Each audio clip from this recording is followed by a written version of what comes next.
Graças a Deus por nosso Senhor Jesus Cristo, que nos dá do seu infinito amor, da sua graça, da sua paz, do seu Espírito Santo,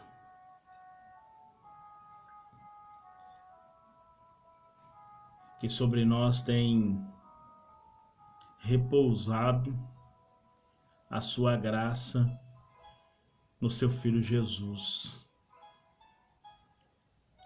Nós estamos vivendo momentos difíceis, momentos de tensão, momentos de angústia. E nós temos visto frequentemente as notícias não falar apenas somente de doenças, mas também de corrupção. O Brasil está envolvido em problemas de corrupção em várias áreas, não é só na política.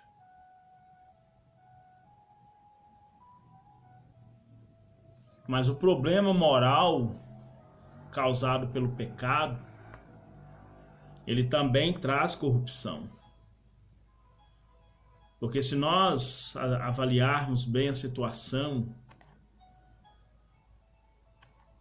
os políticos são corruptos porque a pessoa que ocupa o cargo é corrupto.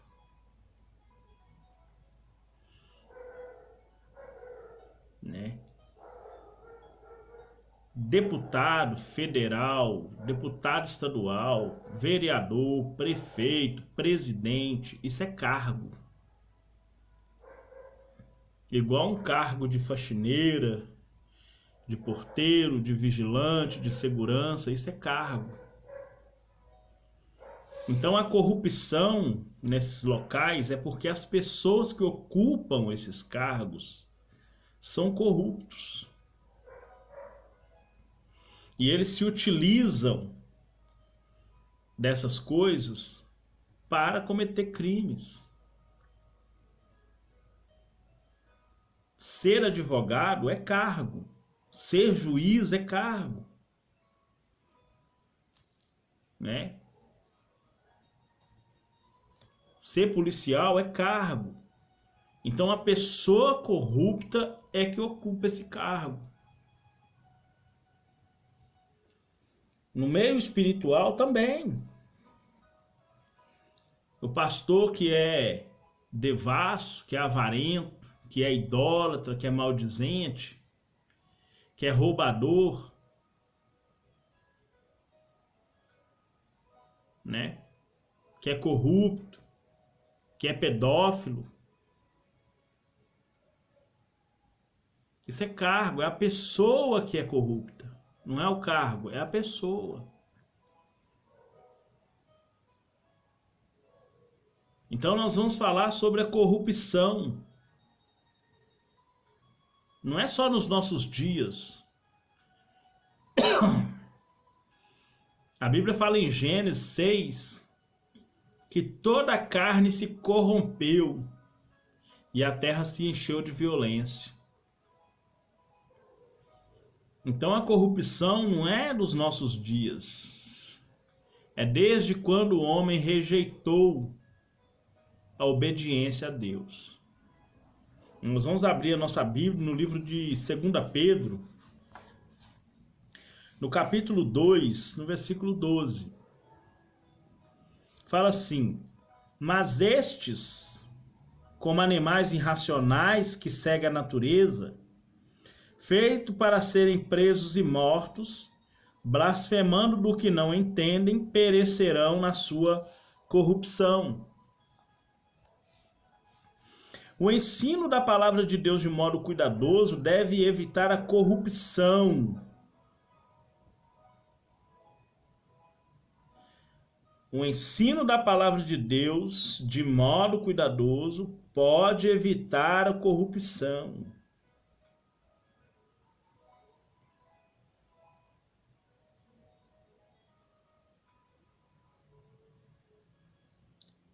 Mas esse ensino correto também pode evitar que a corrupção tome conta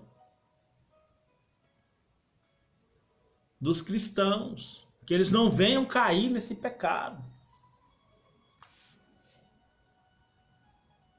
Que ele não venha se deixar levar pelas vãs doutrinas, pelas vãs palavras. Porque Deus criou o homem santo, Deus criou o homem perfeito. Mas esse homem caiu em pecado. Ele transgrediu. E com esse resultado veio a morte e toda a sorte de corrupção, moral, espiritual.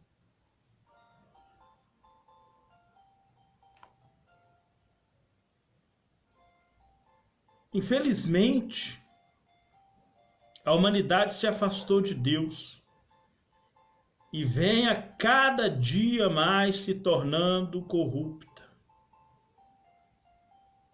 Cada dia que passa, a humanidade está mais corrupta. Nos últimos tempos, a Bíblia fala dos tempos trabalhosos. Em 2 Pedro 2,1 fala que nós estamos nos tempos trabalhosos.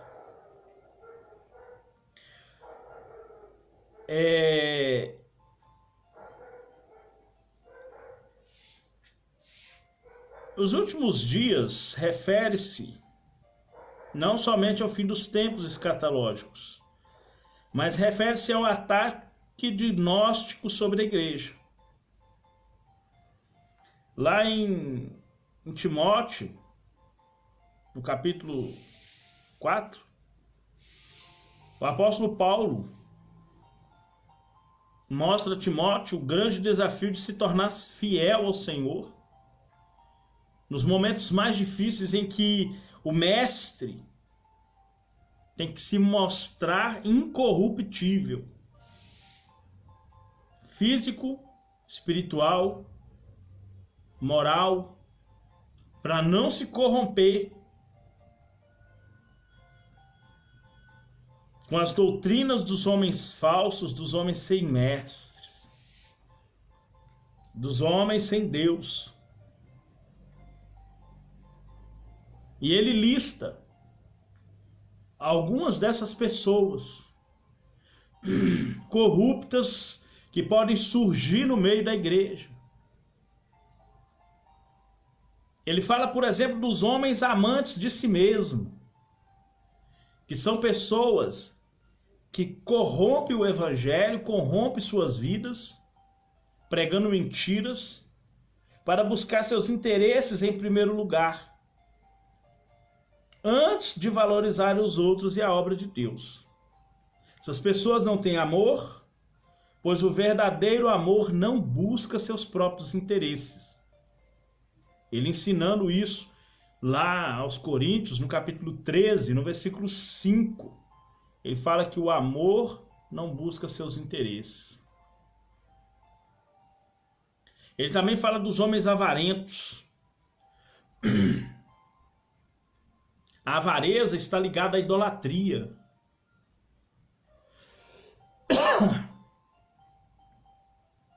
Todo avarento ele é idólatra. Porque a avareza é a idolatria.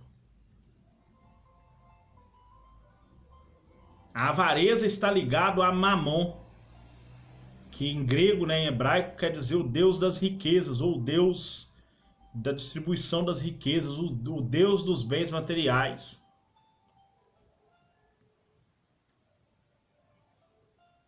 Então, o fruto de ser avarento é o egoísmo. Hoje há falsos obreiros que só pregam e fazem a obra de Deus esperando receber bens materiais.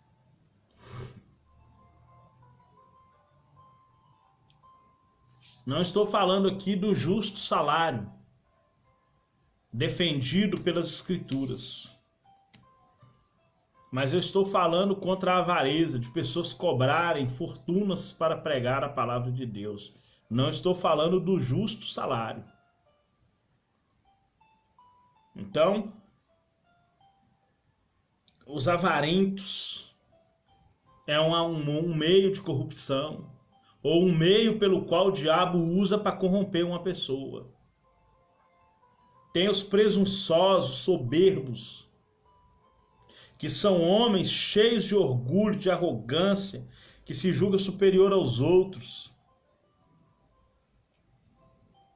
Mas uma coisa é certa, Deus abomina a altivez. Deus abomina a altivez. Altivez, que é a soberba. E a altivez, que é a soberba, ela precede a ruína.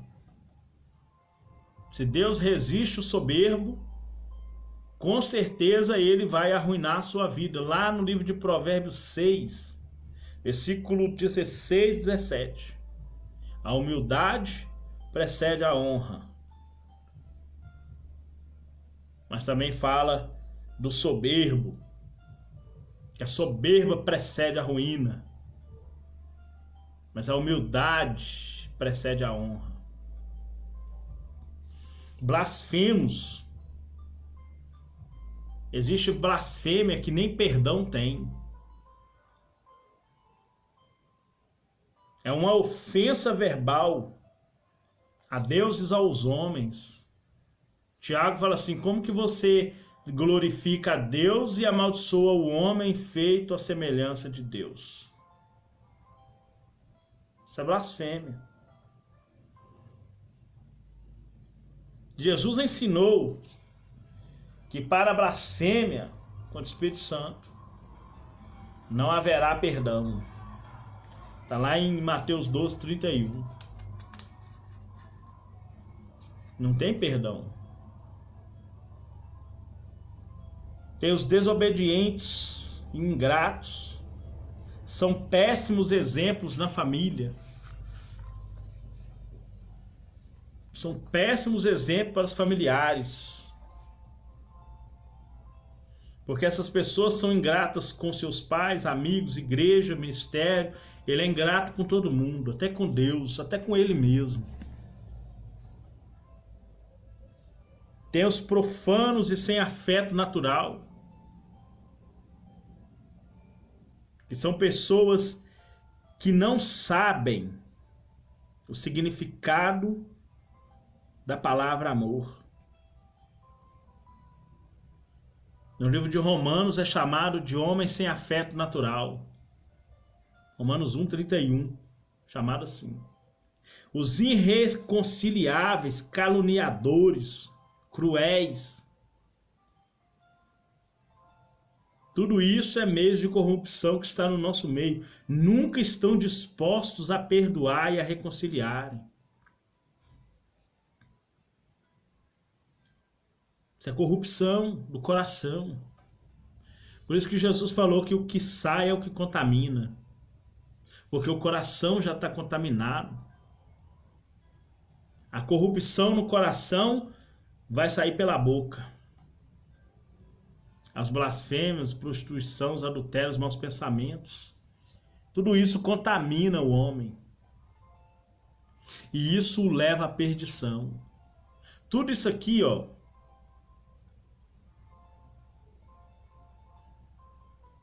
sai de dentro e é corruptível. Corrompe o homem diante de Deus, da sociedade moral.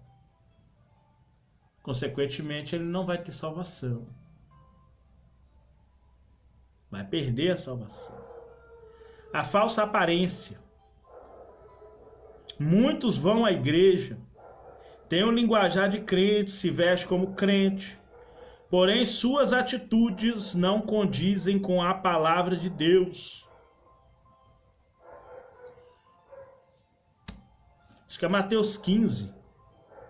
Jesus fala assim, ó, lá na cadeira de Moisés está sentados os escribas e fariseus. Faz tudo que eles falam, mas não imita nas obras. porque exteriormente parecem justos. Exteriormente.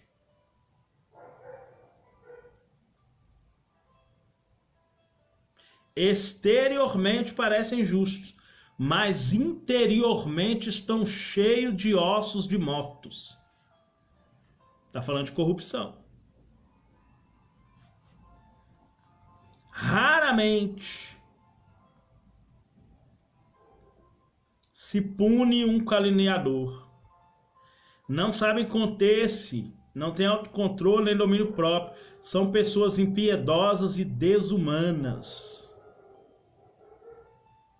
São essas pessoas aqui, ó. Falsa aparência.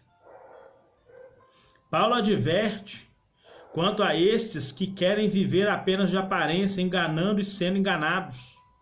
Porém, haverá um dia que eles terão que prestar contas a Cristo. Estes podem enganar a liderança e outros cristãos, mas jamais enganam a Deus.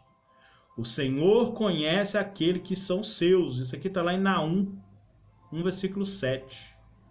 O Senhor conhece os seus.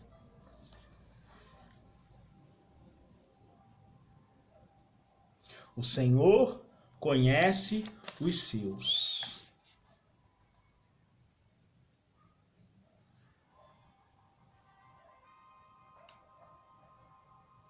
O Senhor conhece os seus. Devemos ser um obreiro exemplar. Paulo exorta Timóteo a fim de que ele perseverasse na sã doutrina e sempre procurasse pregar a palavra de Deus em todas as ocasiões. Como líder, Paulo era um exemplo a ser seguido pelos demais pastores ou por toda a igreja. Ele era um seguidor autêntico de Jesus e na proclamação do Evangelho e da doutrina de Cristo. Paulo era um exemplo. Tanto que lá no capítulo 11 de 1 Coríntios, ele fala assim, ó, sede meus imitadores, como eu de Cristo. Sede meus imitadores, como eu sou de Cristo.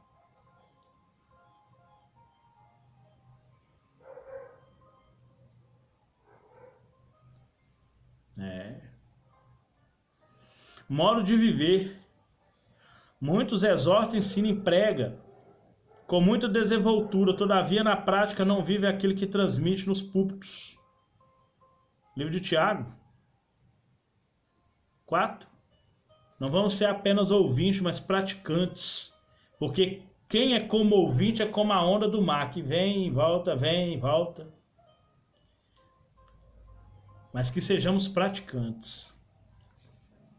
Paulo não somente ensinava, mas sua vida era um testemunho vivo do poder transformador de Jesus Cristo. Com toda a autoridade ele podia afirmar, sede também meus imitadores, irmãos, e tendo cuidado segundo o exemplo que tendes em nós, pelos que assim andam. Ele exorta os filipenses. No capítulo 3, no versículo 17. Ele fala isso com os filipenses. Olha, sede meus imitadores, irmãos, tendo cuidado, segundo o exemplo que tendes em nós. Ele fala isso aos filipenses, está lá no capítulo 3, versículo 17. Intenção, fé, longanimidade e amor. A intenção de Paulo não era se promover, mas promover o Evangelho de Cristo. Seu desejo era ganhar almas para Cristo. Ele era um homem de fé, por isso pôde suportar todos os embates, combates e sofrimentos, porque passou durante o seu ministério. A fé nos faz vencer os embates do nosso ministério. Ser longânimo é ter paciência para suportar os fracos, os defeituosos, os problemáticos. O líder precisa cultivar esses dons, os dons do Espírito, que está lá em Gálatas 5:22. Paz, longanimidade, benignidade, mansidão, fé, amor, né, e por aí vai. O líder precisa, né, cultivar esses dons. Paulo não só falou e ensinou, mas deu exemplo do que é ter amor. Na sua carta que ele escreveu aos Coríntios, ele dedica o capítulo 13 inteiro, 1 Coríntios 13, fala sobre o dom supremo. Depois de no capítulo 12 ele discorrer sobre os dons espirituais para o crente, né? Ele discorre sobre os dons espirituais para o crente, que existem dons ministeriais e dons espirituais. Os ministeriais são para a igreja, no geral. E existem os dons espirituais individuais para cada cristão. Dom de profecia, dom de cura, dom de conhecimento da palavra, dom de operação de maravilhas. Isso são dons espirituais, dons individuais para os cristãos. O ensino da palavra em tempos difíceis. O valor do ensino bíblico. Na atualidade, é imprescindível que os líderes invistam recursos e tempo no ensino da palavra de Deus. Somente o ensino bíblico ortodoxo conduz o homem à santidade e à santificação. Salmo 119, 105. Lâmpada para os meus pés é a tua palavra e luz para os meus caminhos.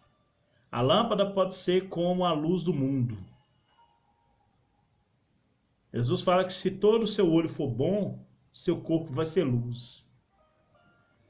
E Jesus fala assim: eu sou a luz do mundo, quem me segue não andará em trevas.